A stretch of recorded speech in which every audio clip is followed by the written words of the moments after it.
사별 후에 처음 맞이한 밤, 따뜻한 손에 나는 할 말을 잃었다. 창가 쪽 책상에 뭔가가 있었어요. 항해일지라고 적혀 있더라고요. 궁금해서 얼른 펼쳐봤어요. 정갈하게 적힌 기록들을 쭉 살펴보다가 이런 말이 적혀 있었어요. 오늘은 바람이 많이 불었겠네요. 집주인과 의문의 여성 간의 소통 흔적이 역력했어요. 집주인의 첫인상이 슬퍼 보이던데 분명 이 여자와 관련된 슬픈 사연이 있을 것 같았어요. 그리고 마지막에 여성의 이런 말이 또 적혀 있었어요. 내가 먼저 가면 이 집 불은 꺼뜨리지 말아줘요. 과연 무슨 사연이 있는 걸까요? 안녕하세요. 저는 한정희입니다. 올해 59세죠. 남편을 떠나보낸 지 정확히 50일째였습니다. 서울 집 거실에 앉아 있는데 갑자기 숨이 막혀오더군요. 벽에 걸린 시계 소리만 똑똑똑 울리고 남편이 늘 앉던 소파는 텅 비어 있었죠. 그 순간 깨달았어요. 이 집에서는 더 이상 살 수 없다는 걸 말입니다. 가방 하나만 들고 무작정 남해행 버스에 몸을 맡겼어요. 창밖으로 스쳐가는 풍경을 보며 생각했죠. 바다가 보이는 곳에서 잠시 머물다가 마음이 정리되면 다시 서울로 올라가겠다고요. 그때만 해도 그럴 줄 알았습니다. 남해 터미널에 내려 택시를 탔는데 기사분이 물어보시더군요. 어디로 가실까요? 저는 그제야 아무 계획 없이 내려왔다는 걸 깨달았어요. 당황해서 말했죠. 바다가 보이는 조용한 숙소 아무데나요. 기사분이 저를 데려다 준 곳은 항구 근처의 작은 게스트하우스였습니다. 바닷바람이 불어와 머리카락을 흩어놓았어요. 짠내가 코끝을 스치면서 처음으로 가슴이 조금 편해지는 기분이었죠. 문패에는 바다쉼터라고 적혀 있었어요. 문을 두드렸는데 한참 후에야 누군가 나타났습니다. 60대 중반쯤 되어 보이는 남자분이었어요. 얼굴에는 바다사람 특유의 검게 그을린 자국이 있었고 눈빛은 깊고 조용했죠. 무뚝뚝하게 저를 바라보더니 말했어요. 방 찾으세요? 네. 며칠 머물 수 있을까요? 그분은 잠시 저를 살펴보더니 고개를 끄덕였어요. 방 하나 있습니다. 오래 머무셔도 괜찮아요. 왜 그런 말을 하셨을까요? 제 얼굴에 뭔가 쓰여 있었던 걸까요? 아니면 저처럼 상처받은 사람들이 자주 이곳을 찾아오는 걸까요? 그 순간 저는 홀린 듯 고개를 끄덕였어요. 네, 그럼 부탁드립니다. 그분이 자신을 소개했습니다. 장성민이라고 전직 항해사였다고 하더군요. 저도 한정이라고 인사를 드렸죠. 성민 씨가 제 짐을 들어주며 안으로 안내해 주었어요. 게스트하우스 안은 생각보다 깔끔했습니다. 바다가 한눈에 보이는 작은 방으로 저를 데려가 주었어요. 창문을 열자 바닷바람이 들어와 커튼을 흔들었죠. 그 순간 이상했어요. 마치 누군가 저를 기다리고 있었던 것 같은 느낌이 들었거든요. 식사는 어떻게 하실 건가요? 성민 씨가 조심스럽게 물어봤어요. 저는 대답하지 못했죠. 사실 서울에서도 제대로 된 식사를 한 게 언제인지 기억이 안 났거든요. 혼자 밥을 차려 먹는다는 게 이렇게 어려운 일인 줄 몰랐어요. 괜찮습니다. 알아서 할게요. 그렇게 말했지만 성민 씨는 뭔가 더 하고 싶은 말이 있는 듯 보였어요. 하지만 그냥 고개만 끄덕이고 나가셨죠. 혼자 남은 방에서 짐을 정리하며 생각했어요. 여기서 며칠 지내다 보면 마음이 조금은 정리될까 하고 말이에요. 창밖으로 보이는 바다는 참 고요했습니다. 파도가 해안가 바위에 부딪히는 소리만 들려왔어요. 그 소리를 들으며 처음으로 눈물을 흘리지 않고 잠들 수 있을 것 같았죠. 다음 날 아침 짐을 정리하려고 방안을 살펴보던 중이었습니다. 창가 책상 위에 뭔가 놓여 있더군요. 처음에는 그냥 지나칠 뻔했는데 햇살이 비치면서 그 물건이 눈에 들어왔어요. 낡은 가죽으로 만들어진 작은 수첩 같은 것이었죠. 표지에는 항해일지라는 글씨가 희미하게 새겨져 있었습니다. 호기심이 생겨서 조심스럽게 펼쳐봤어요. 첫 장부터 빼곡하게 적힌 글씨들이 보였죠. 날짜와 함께 바다 날씨, 항해 경로 같은 것들이 정성스럽게 기록되어 있었어요. 성민 씨가 항해사 시절에 쓴 것 같았습니다. 글씨체가 남자다운 정갈함이 있었거든요. 한 장 한 장 넘기면서 보는데 정말 세세하게 적혀 있더군요. 동쪽 바람 초속 15m, 파고 2m, 새벽 4시 출항, 저녁 7시 입항 예정, 이런 식으로 말이에요. 바다에서 살아온 사람의 치밀함이 느껴졌어요.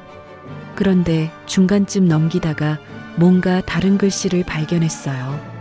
같은 페이지 안에 섞여 있는데 분명히 다른 사람이 쓴 것 같았죠. 여자의 글씨였어요. 좀 더 부드럽고 둥글둥글한 모양이었습니다. 오늘은 바람이 많이 불었겠네요. 성민 씨가 적은 날씨 기록 옆에 이런 글씨가 적혀 있었어요. 마치 대화를 나누듯 말이에요. 더 자세히 들여다봤더니 곳곳에 그런 여자 글씨들이 끼어 있었어요. 조심히 돌아와요. 오늘 저녁에는 미역국 끓여 놓을게요. 파도. 소리가 크면 걱정돼요. 같은 짧은 말들이었죠. 누군가 성민 씨의 일지를 보며 중간중간 메모를 남긴 것 같았어요. 가슴이 이상하게 뭉클해졌습니다. 이 글씨들을 쓴 사람이 누구인지는 몰라도 성민 씨를 얼마나 사랑했는지가 느껴졌거든요. 항해일지라는 딱딱한 기록 속에서도 애정이 묻어나오더군요. 더 넘기다가 어느 페이지에서 손이 멈췄어요. 여자 글씨로 된 좀 더 긴 문장이 있었거든요. 당신이 바다에 나가 있는 동안 저는 이 집에서 당신을 기다려요. 이 집 불빛이 당신의 등대가 되길 바라면서요. 읽는 순간 코끝이 찡해졌어요. 남편을 기다리며 집을 지켰던 어떤 여자의 마음이 그대로 전해져 왔거든요. 저도 한때는 그랬으니까요. 남편이 늦게 들어오는 날이면 거실 불을 켜놓고 기다렸던 기억이 났어요. 마지막 장까지 넘기다가 제 손이 완전히 멈췄습니다. 항해일지의 맨 끝 귀퉁이에 연필로 작게 적힌 글귀가 있었거든요. 글씨가 많이 흐려져서 겨우 읽을 수 있었는데 그 내용을 보는 순간 가슴이 철렁했어요. 내가 먼저 가면 이 집 불은 꺼뜨리지 말아줘요. 순간 숨이 턱 막혔습니다.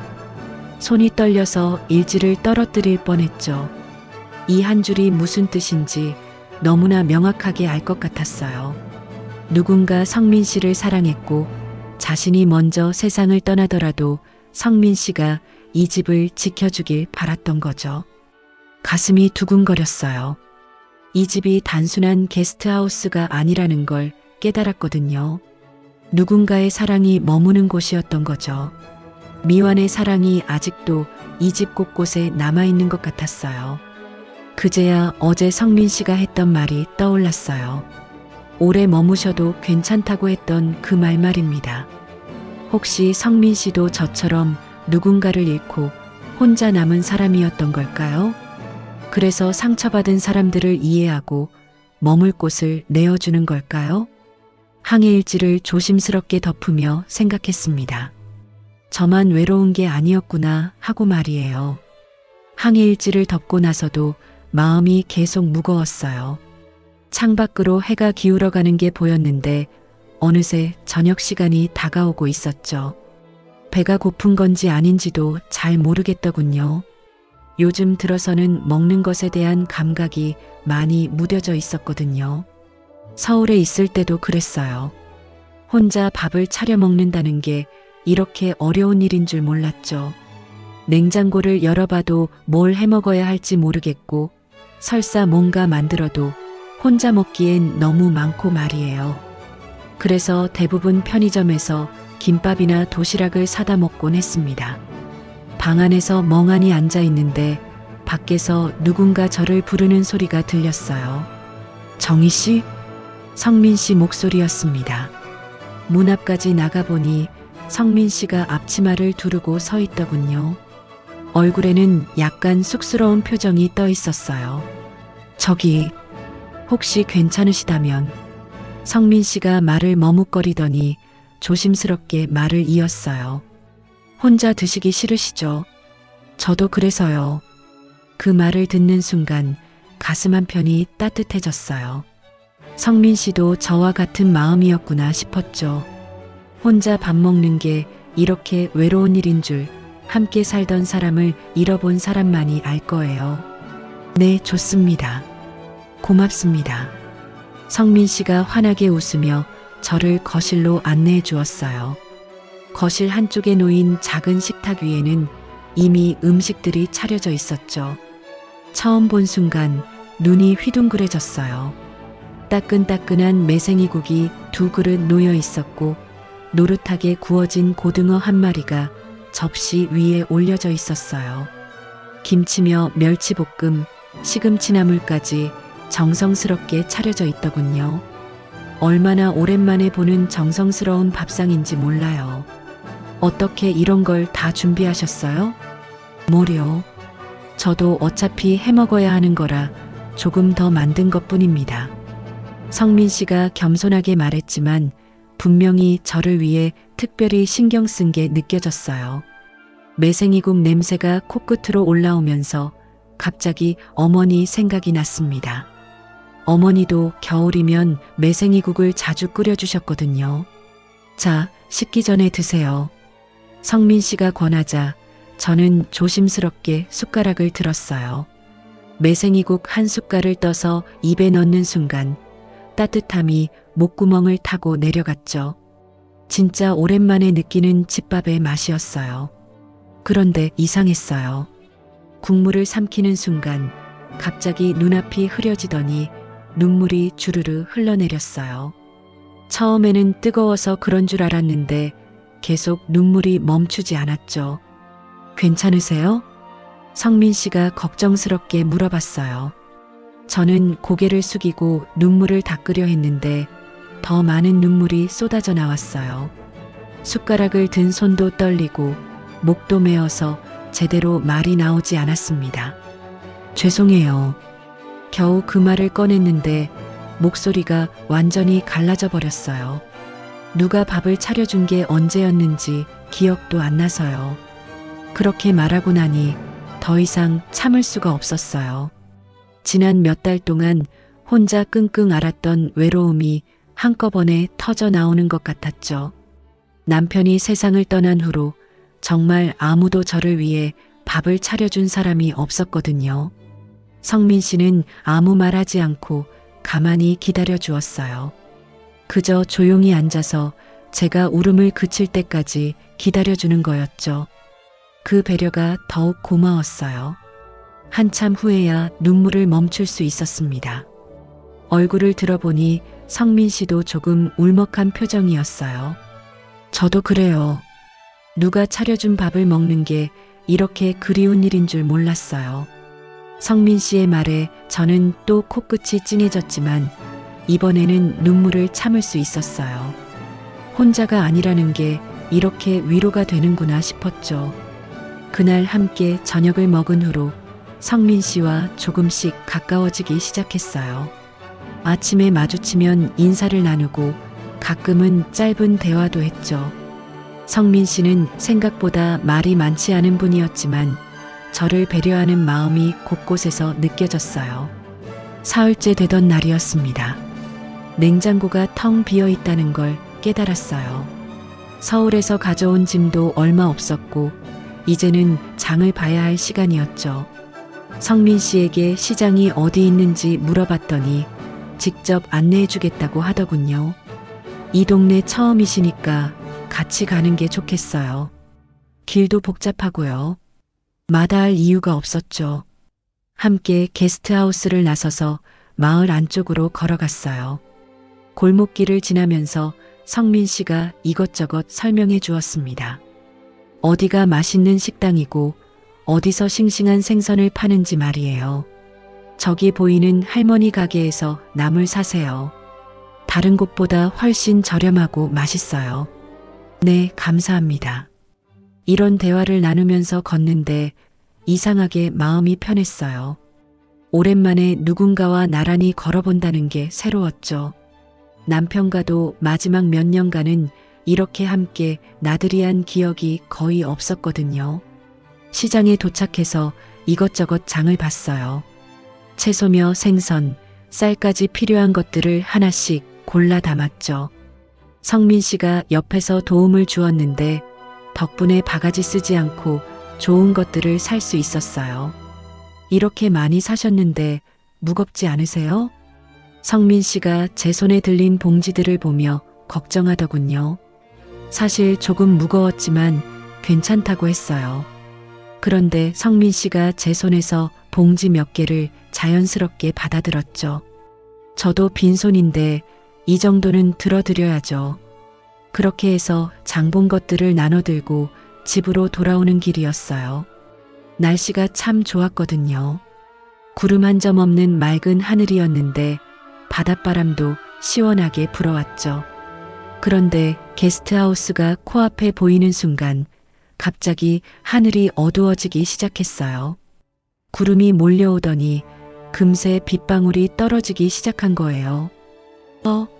비가 오네요. 처음에는 몇 방울 정도였는데 순식간에 굵은 빗줄기로 변했어요.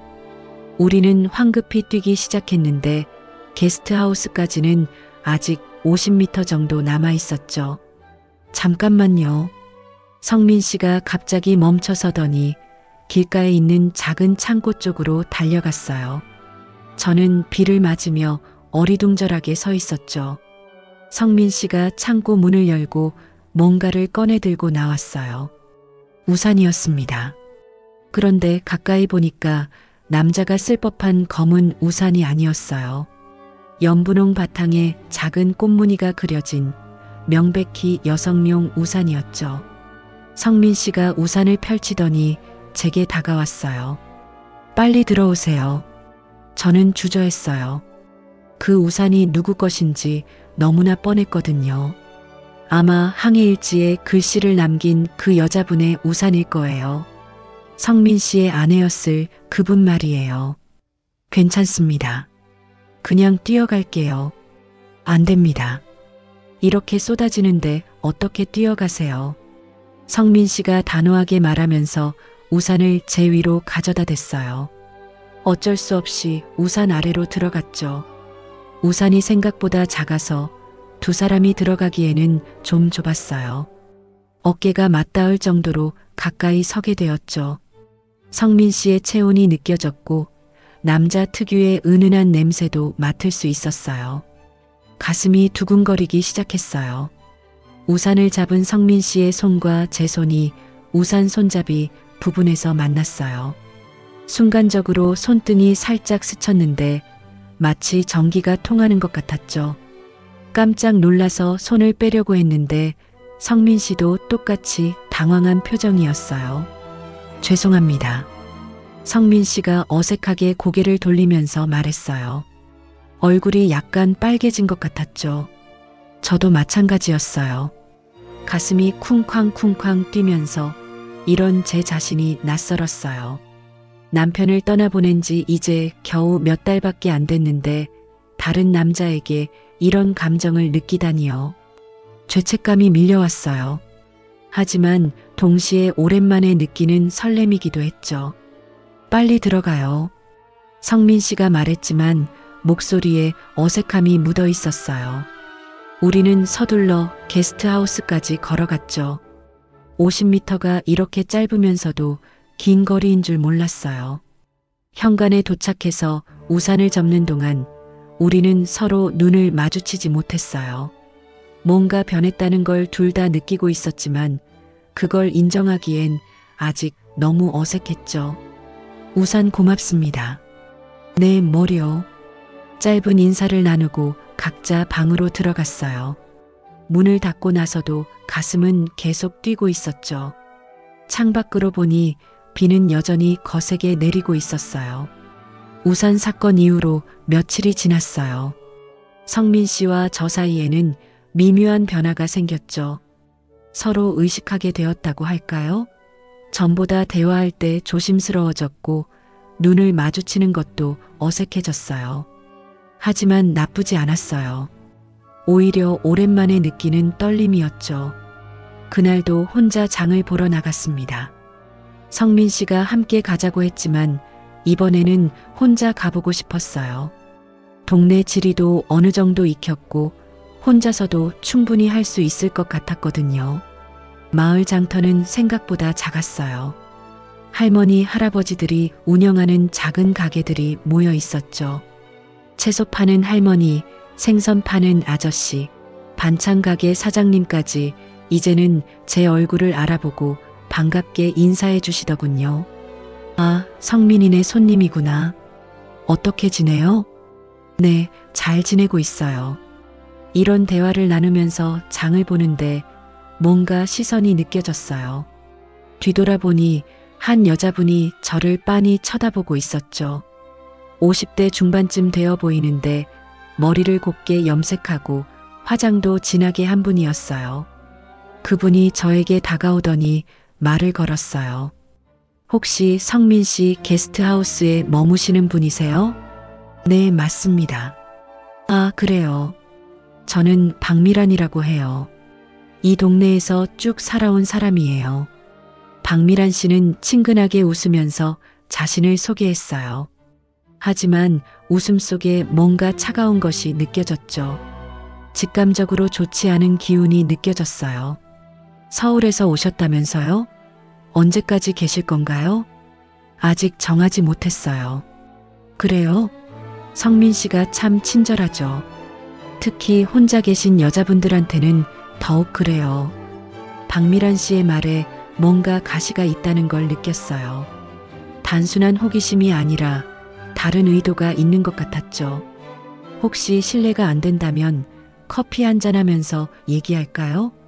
오랜만에 새로운 분 만나니까 반가워서요. 사실 거절하고 싶었지만 워낙 강하게 권해서 어쩔 수 없이 따라갔어요. 장터 근처에 있는 작은 다방에서 커피를 마시게 되었죠.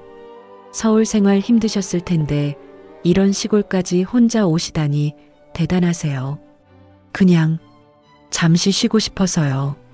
아, 그러시구나. 그런데 성민 씨 알고 계시죠? 이 동네에서는 꽤 유명한 분이에요. 박미란 씨가 갑자기 목소리 톤을 낮추더니 진지한 표정을 지었어요. 저희가 고등학교 동창이거든요. 그때부터 알고 지낸 사이라 잘 아는데 동창이라는 말에 조금 놀랐어요. 그러고 보니 박미란 씨가 성민 씨에 대해 뭔가 특별한 감정을 가지고 있는 것 같았죠. 성민 씨 아내 돌아가신 지 3년 됐어요. 그 전에는 정말 금슬 좋은 부부였죠. 아내분이 암으로 돌아가셨는데 성민 씨가 얼마나 힘들어했는지 몰라요. 박미란 씨의 말에 가슴이 뜨끔했어요. 역시 항해일지에 글씨를 남긴 분이 성민 씨의 아내였구나 싶었죠. 지금도 아내 생각만 해요. 방에 아내 사진 그대로 놓아두고 아내가 좋아하던 꽃도 계속 키우고 있고요. 그러시구나. 제가 봐서는 아직도 아내 못 잊었어요. 아마 평생 그럴 거예요. 박미란 씨의 말이 점점 날카로워지고 있었어요. 마치 경고하는 것 같았죠. 간혹 서울에서 손님들이 와서 성민 씨한테 관심 보이는 분들도 있었는데 다 헛수고였어요. 성민 씨는 아무도 마음에 안 들어와요. 그때서야 박미란 씨의 진짜 의도를 알 것 같았어요. 저를 견제하고 있는 거였죠. 혹시 저와 성민 씨 사이에 뭔가 생기는 걸 막으려는 것 같았어요. 괜히 기대하지 마세요. 상처만 받을 뿐이에요. 박미란 씨가 차갑게 던진 그 말에 제 가슴이 철렁 내려앉았어요. 마치 찬물을 끼얹은 것 같았죠. 우산 사건 이후로 조금씩 생겨나던 설렘들이 한순간에 얼어붙는 기분이었어요. 저는 그런 게 아니에요. 그렇다면 다행이고요. 그럼 저는 이만 가볼게요. 박미란 씨는 커피값을 내고 일어섰어요. 나가면서 마지막으로 돌아보며 말했죠.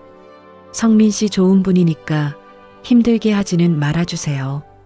혼자 남은 다방에서 한참을 멍하니 앉아 있었어요. 박미란 씨의 말들이 머릿속에서 맴돌았죠. 성민 씨가 아직도 아내를 사랑하고 있다는 것, 다른 여자들에게는 관심이 없다는 것, 그리고 저에게 괜히 기대하지 말라는 것까지요. 집으로 돌아가는 길이 무겁게 느껴졌어요. 혹시 제가 착각하고 있었던 걸까요? 성민 씨의 친절이 그냥 예의였을 뿐이고 우산 속에서 느꼈던 그 떨림도 제 혼자만의 착각이었을까요? 게스트하우스에 도착했을 때는 이미 해가 져서 어둑어둑했어요. 그런데 이상했어요. 평소 같으면 거실에 불이 켜져 있고 성민 씨가 뭔가 하고 있는 소리가 들렸을 텐데 그날은 집안이 조용했어요. 성민 씨? 불러봤지만 대답이 없었어요. 거실로 들어가 보니 아무도 없었죠. 성민 씨 방 쪽도 불이 꺼져 있었어요. 어디 갔을까 싶어서 1시간 정도 기다려봤는데 성민 씨는 돌아오지 않았어요. 저녁 시간이 되어도 나타나지 않았죠. 평소 같으면 저녁 준비하자고 부르실 시간인데 말이에요. 밤이 깊어질수록 불안해졌어요. 게스트하우스 전체에 불이 하나도 켜져 있지 않으니까 마치 버려진 집 같았어요. 항해일지에서 봤던 그 말이 떠올랐어요. 이 집 불은 꺼뜨리지 말아줘요. 혹시 성민 씨가 저 때문에 부담을 느끼고 어디 가버린 건 아닐까요? 아니면 박미란 씨가 뭔가 말을 한 걸까요? 온갖 생각이 머릿속을 어지럽혔어요. 결국 그날 밤은 거의 잠을 이루지 못했습니다. 창밖을 계속 바라보면서 성민 씨가 돌아오기를 기다렸지만 새벽까지도 소식이 없었어요. 성민 씨가 사라진 지 이틀째 밤이었어요. 여전히 게스트하우스는 적막했고 저는 혼자 남겨진 채 온갖 생각에 시달리고 있었죠. 박미란 씨의 말들이 계속 머릿속을 맴돌았어요. 성민 씨는 아직도 아내를 사랑하고 있고 저 같은 사람에게는 관심이 없다는 그 말들이요. 밤이 깊어질수록 외로움이 더욱 짙어졌어요. 바다에서 들려오는 파도 소리만이 저와 함께 있는 유일한 존재였죠. 이런 고독감은 남편을 떠나보낸 직후와 비슷했어요. 아니, 어쩌면 그때보다 더 심했을지도 모르겠어요. 그때 문득 가방 속에 넣어둔 것이 떠올랐습니다. 남편의 핸드폰이었어요. 남편이 돌아가시기 전 마지막 며칠 동안 저를 위해 음성 메모를 몇 개 남겨두었거든요. 병원에서 혼자 있을 때 녹음한 것들이었죠. 서울에 있을 때는 차마 들을 수가 없었어요. 그 목소리를 들으면 더 무너질 것 같아서 가방 깊숙이 넣어두고 외면했었죠. 하지만 지금은 달랐어요. 오히려 남편의 목소리가 그리웠어요. 서랍을 열어 핸드폰을 꺼냈습니다. 오랫동안 켜지 않았던 핸드폰이었지만 다행히 아직 배터리가 남아 있었어요. 음성 메모 폴더를 열어보니 3개의 파일이 있었죠. 날짜를 보니 남편이 돌아가시기 일주일 전에 녹음한 것들이었어요. 첫 번째 파일을 터치하는 손이 떨렸어요. 재생 버튼을 누르자 오랜만에 듣는 남편의 목소리가 흘러나왔습니다. 정희야, 내가 이런 걸 남기는 게 맞는지 모르겠지만 하고 싶은 말이 있어서. 목소리가 많이 약해져 있었어요. 병마와 싸우느라 지친 게 고스란히 느껴졌죠. 하지만 여전히 따뜻했어요. 저를 사랑하는 마음이 묻어나는 목소리였어요. 너무 자책하지 마. 내가 아픈 건 내 잘못이 아니야. 그리고 내가 떠나더라도 너는 계속 살아야 해. 눈물이 주르르 흘러내렸어요. 남편은 자신의 죽음을 예감하면서도 끝까지 저를 걱정하고 있었던 거예요. 두 번째 파일을 재생했습니다. 정희야, 우리 함께 살았던 30년이 행복했어. 후회는 없어. 다만 내가 혼자 남는 게 걱정이야. 세 번째 파일이 가장 길었어요. 5분 정도 되는 분량이었죠. 재생하기 전에 한참 망설였어요. 마지막 메시지일 가능성이 높았거든요. 용기를 내어 재생 버튼을 눌렀습니다. 정희야, 내가 이걸 언제 들을지는 모르겠지만 아마 내가 떠난 후에 듣게 되겠지? 남편의 목소리에 미소가 묻어 있었어요. 아픈 중에도 저를 위해 웃으려고 노력하는 게 느껴졌죠. 내가 가장 걱정되는 건 내가 혼자 있을 때야. 너는 혼자 있으면 너무 많이 생각하거든. 그래서 더 아파하고. 맞는 말이었어요. 남편은 저를 정말 잘 알고 있었어요. 정희야, 나한테 미안해하지 마. 그리고 나 때문에 평생 혼자 살겠다는 생각도 하지 마. 그 순간 가슴이 철렁했어요. 마치 지금 제 상황을 예견이라도 한 것 같았거든요. 내가 다시 웃을 수 있다면 나는 괜찮아. 내 옆에 누가 있어도 허락할게. 그 사람이 너를 행복하게 해준다면 말이야. 저는 핸드폰을 붙잡고 소리내어 울기 시작했어요. 남편의 마지막 말이 저를 완전히 무너뜨렸거든요. 이런 너그러운 마음을 가진 사람을 떠나보내고 저는 또 다른 사람에게 마음을 두고 있었던 거예요. 사랑해, 정희야. 평생 사랑했고 앞으로도 계속 사랑할 거야. 하지만 그 사랑이 너를 묶어두는 족쇄가 되지는 않았으면 좋겠어. 음성이 끝나고 나서도 한참 동안 울었어요. 남편의 사랑이 이렇게 깊고 넓었다는 걸 새삼 깨달았거든요. 그리고 동시에 성민 씨에 대한 제 마음도 더욱 선명해졌어요. 그때 현관문이 열리는 소리가 들렸어요. 깜짝 놀라서 눈물을 닦으며 고개를 들었죠. 성민 씨가 돌아온 거였어요. 이틀 동안 어디 있었는지 얼굴이 많이 지쳐 보였어요. 정희 씨. 성민 씨가 저를 보더니 놀란 표정을 지었어요. 제가 울고 있었거든요. 무슨 일이에요? 괜찮으세요? 아니에요. 그냥. 성민 씨는 어디 가셨어요? 걱정했어요. 성민 씨가 한숨을 깊게 쉬더니 소파에 털썩 앉았어요. 미안해요. 갑자기 사라져서 오늘 아내 유품을 정리했어요. 성민 씨의 말에 가슴이 뜨끔했어요. 역시 박미란 씨 말이 맞았던 거예요. 성민 씨는 아직도 아내를 잊지 못하고 있었던 거죠. 3년 동안 손도 못 댔었는데 이제야 용기가 생겼어요. 그런데 막상 정리하려니까 성민 씨의 목소리가 떨리고 있었어요. 눈가에 눈물이 맺혀 있는 게 보였죠. 힘드셨겠어요. 네, 정말 힘들었어요. 아내가 입던 옷들, 화장품들, 일기장까지 하나하나 보면서 추억이 다 떠올라서 성민 씨가 고개를 숙이며 눈물을 흘리기 시작했어요. 저도 모르게 성민 씨 옆으로 다가갔어요. 우리 둘 다 울고 있는 상황이었죠. 저도 남편 음성을 들었어요. 마지막으로 남긴 메시지를요. 성민 씨가 고개를 들어 저를 바라봤어요. 죽어가면서도 제 걱정만 하고 있었어요. 혼자 남을 제가 걱정된다고, 다시 행복해지라고. 더 이상 말을 이을 수 없었어요. 두 사람 모두 각자의 슬픔에 잠겨 있었죠. 그런데 이상했어요. 혼자 울 때보다 덜 외로웠어요. 같은 아픔을 가진 사람이 옆에 있다는 게 위로가 되었거든요. 성민 씨가 조용히 말했어요. 우리 참 닮았네요. 둘 다 떠나보낸 사람 때문에 여전히 아파하고 있고. 그때 성민 씨의 손이 살짝 제 손을 덮었어요. 따뜻했어요. 저는 그 손을 놓지 않았어요. 오히려 더 꽉 잡았죠. 서로의 아픔을 이해하는 사람끼리 손을 잡고 있는 것 같았어요. 그날 밤 함께 울고 손을 잡았던 후로 성민 씨와 저 사이에는 또 다른 변화가 생겼어요.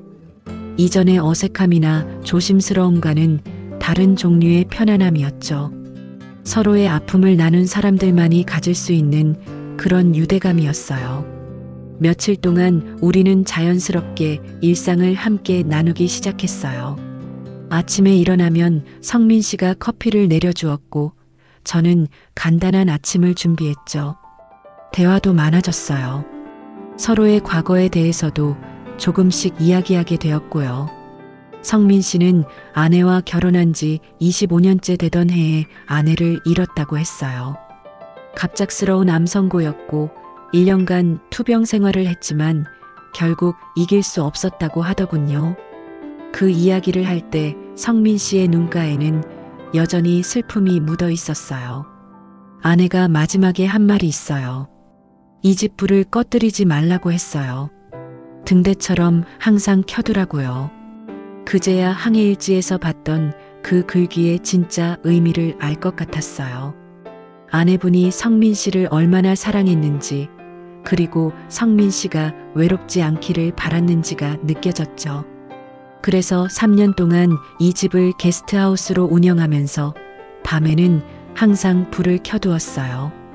혼자 있어도 불은 꺼뜨리지 않았죠. 저도 제 이야기를 들려주었어요.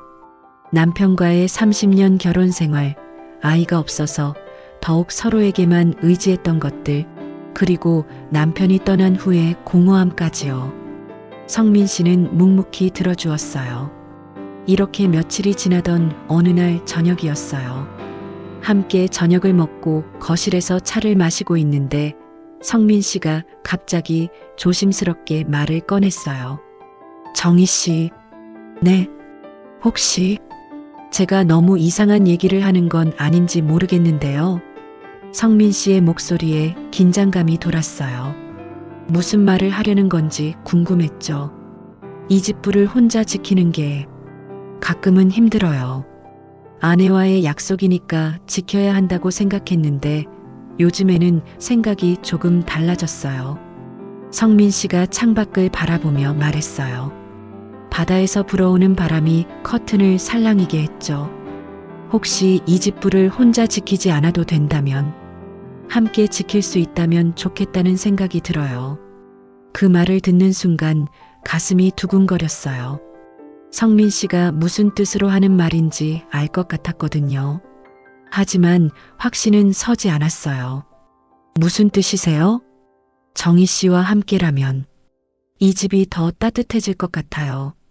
불빛도 더 밝아질 것 같고요. 성민 씨가 저를 바라보며 말했어요. 눈빛이 진지했어요. 저도 처음에는 아내에 대한 배신감 같은 게 들었어요. 다른 사람을 마음에 품는다는 게 아내한테 미안한 일 같아서요. 하지만 정희 씨 덕분에 깨달았어요. 사랑은 배신이 아니라는 걸요. 저는 잠시 망설였어요. 남편의 마지막 음성이 떠올랐거든요. 내 옆에 누가 있어도 허락할게라고 했던 그 말이요. 하지만 여전히 마음 한편에는 죄책감이 있었어요. 저도 비슷한 마음이에요. 하지만 아직은 확신이 서지 않아요. 급하게 생각하지 마세요. 저도 마찬가지니까요. 다만 혼자 있기가 외로울 때가 있어서요. 성민 씨의 솔직한 고백에 마음이 움직였어요. 저도 똑같이 외로웠거든요. 그렇다면 일단은 함께 있어 보면 어떨까요? 서로 외롭지 않게요. 정희 씨도 괜찮으세요? 네, 저도 이제 혼자 있고 싶지 않아요. 그렇게 해서 우리는 함께 있기로 했어요. 연인이나 부부 같은 관계는 아니지만 서로를 위로해주는 동반자 같은 존재로 말이에요. 그날 밤 성민 씨가 거실에 담요 2개를 가져왔어요. 오늘 밤은 여기서 바다소리 들으면서 이야기해요. 어떠세요? 좋아요. 우리는 소파에 나란히 앉아서 각자 담요를 덮었어요. 창문을 열어두어서 바닷바람이 시원하게 들어왔죠. 파도가 해안가에 부딪히는 소리가 리듬감 있게 들려왔어요. 이런 밤이 오랜만이에요. 성민 씨가 중얼거렸어요. 저도요. 누군가와 함께 밤을 지새우는 게 얼마만인지 몰라요. 외롭지 않네요. 네, 저도요. 우리는 그렇게 밤늦게까지 이야기했어요. 어린 시절 추억, 꿈꾸었던 것들, 지금의 소소한 행복까지 별것 아닌 이야기들이었지만 즐거웠어요. 새벽 2시쯤 되어서야 각자 방으로 들어갔는데 오랜만에 마음이 편안했어요. 혼자가 아니라는 게 이렇게 큰 위로가 되는구나 싶었죠. 그날부터 우리의 일상이 조금씩 달라지기 시작했어요. 아침에 일어나면 서로 안부를 묻고 하루 계획을 나누고 저녁에는 함께 식사를 했죠. 가끔은 거실에서 차를 마시며 긴 대화를 나누기도 했어요. 무엇보다 밤에 집안이 따뜻했어요.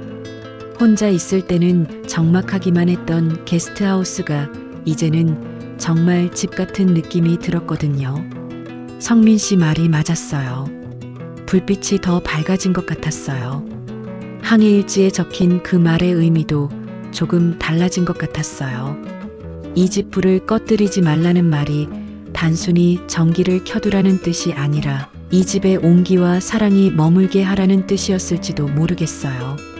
그리고 이제 그 불을 혼자가 아닌 둘이서 지키고 있었죠. 함께 지내기로 한 날부터 한 달이 지났어요. 그동안 우리의 일상은 조금씩 자리를 잡아갔죠. 아침에는 성민 씨가 커피를 내리고 저는 간단한 아침 준비를 했어요. 함께 먹는 아침 식사가 이렇게 따뜻할 줄 몰랐어요. 오늘은 뭐 하실까요? 성민 씨가 커피를 마시며 물어봤어요. 이제는 일주일에 2-3번은 함께 나들이를 하곤 했거든요. 장 볼 게 좀 있어요. 같이 가실래요? 물론이죠. 이렇게 해서 오늘도 함께 마을로 나갔어요. 처음 혼자 장 보러 갔을 때와는 완전히 다른 기분이었죠. 성민 씨와 함께 걸으면서 이런저런 이야기를 나누는 게 즐거웠어요. 저기 새로 생긴 카페 가봐요. 성민 씨가 가리키는 곳을 보니 작은 카페가 하나 새로 문을 열었더군요. 아기자기하게 꾸며져 있어서 눈에 띄었어요. 좋아요. 커피 한잔하고 갈까요? 카페 안은 정말 예뻤어요. 바다가 보이는 창가 자리에 앉아서 커피를 주문했죠. 성민 씨는 아메리카노, 저는 카페라떼를 시켰어요. 여기 분위기 좋네요. 네, 우리 동네에 이런 곳이 생기다니 신기해요. 창밖으로 보이는 바다가 참 평화로웠어요. 파도가 잔잔하게 밀려왔다 나갔다 하는 걸 보고 있으니 마음도 고요해졌죠. 정희 씨, 서울 생각 안 나세요? 성민 씨가 갑자기 물어봤어요. 사실 요즘에는 서울 생각이 거의 안 났어요. 처음에는 며칠만 있다가 올라갈 생각이었는데 이제는 여기가 더 편했거든요. 처음에는 많이 났는데 요즘에는 별로 안 나요. 여기가 더 좋아요. 정말요? 네, 여기가 제 집 같아요. 성민 씨가 환하게 웃었어요. 그 웃음을 보니 저도 덩달아 기분이 좋아졌죠. 카페에서 나와서 장을 봤어요. 이제는 완전히 동네 사람이 된 기분이었어요. 가게 사장님들도 저를 알아보고 반갑게 인사해 주시고 가끔은 덤도 주시고 말이에요. 아, 성민이 아들, 요즘 얼굴이 많이 밝아졌네. 옆에 좋은 사람 생겨서 그런가? 생선 가게 할아버지가 성민 씨를 보며 웃으시더군요. 성민 씨가 부끄러워하며 손사래를 쳤지만 저도 얼굴이 빨개졌어요. 장을 다 보고 집으로 돌아가는 길에 항구 쪽으로 돌아서 걸었어요. 요즘 들어 자주 가는 길이었죠. 해질 무렵의 항구는 정말 아름다웠거든요. 저기 벤치에 앉아서 잠깐 쉬어가요. 성민 씨가 제 안에서 항구가 보이는 벤치에 앉았어요. 해가 서서히 지고 있었고 하늘이 주황빛으로 물들어가고 있었죠. 예뻐요. 네, 정말 예뻐요. 저는 이 시간이 제일 좋아요. 왜요? 하루가 끝나가는 시간이잖아요.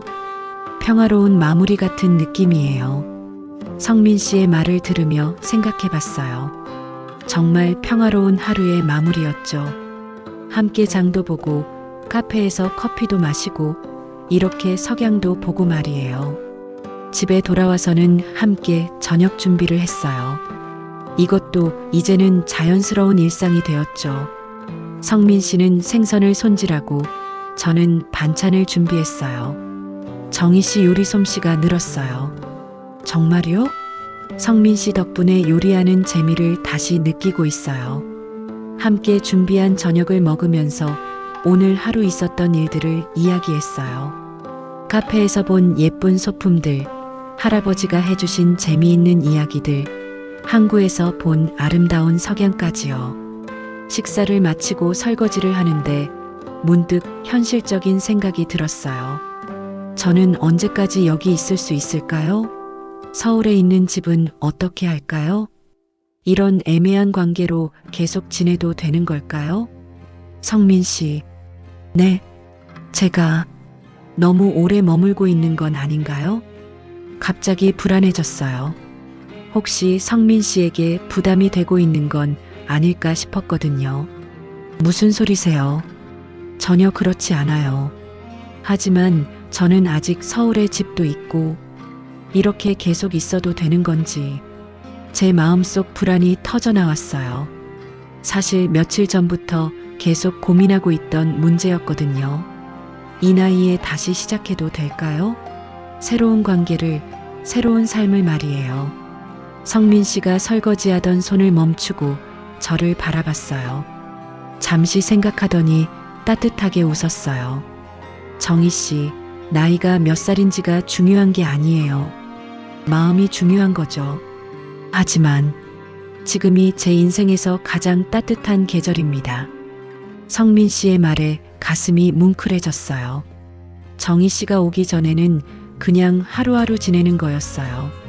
아내와의 추억에만 의지해서 살았죠. 하지만 지금은 달라요. 내일이 기대돼요. 정희 씨와 함께할 내일이 말이에요. 성민 씨가 제 손을 잡았어요. 나이는 숫자일 뿐이에요. 중요한 건 지금 우리가 함께 있다는 거예요. 그 순간 깨달았어요. 제가 처음 이곳에 왔을 때 느꼈던 그 떨림이 무엇이었는지를요. 단순히 외로워서가 아니었어요. 다시 살아가고 싶다는 간절한 마음이었던 거예요. 남편을 떠나보내고 나서 저는 그냥 존재하기만 했어요. 살아있지만 살아가지는 않았죠. 하지만 성민 씨를 만나면서 다시 살아가고 싶어졌어요. 누군가를 사랑하고 사랑받고 함께 웃고 함께 울고 싶어졌어요. 저도 그래요. 성민 씨와 함께 있으면 제가 다시 살아있다는 걸 느껴요. 그럼 계속 함께해요. 서두르지 말고 천천히요. 네, 좋아요. 그날 밤 거실에서 차를 마시며 이야기했어요. 앞으로의 계획들, 서울 집은 어떻게 할지, 게스트하우스는 계속 운영할지 같은 현실적인 이야기들도 나눴죠. 서울 집은 일단 정리하고 와야겠어요. 제가 함께 가드릴까요? 괜찮으세요? 며칠 걸릴 수도 있는데. 괜찮아요. 혼자 가시기 힘드실 텐데요. 성민 씨의 배려에 감사했어요. 정말 혼자 가기는 두려웠거든요. 창밖으로 보니 달이 환하게 떠 있었어요. 바다 위에 달빛이 반짝이고 있었죠. 게스트하우스의 불빛도 따뜻하게 켜져 있었어요. 이제 이 불빛은 저희 둘이 함께 지키는 불빛이었어요. 늦게 온 계절이지만 그래서 더욱 소중한 계절이었어요.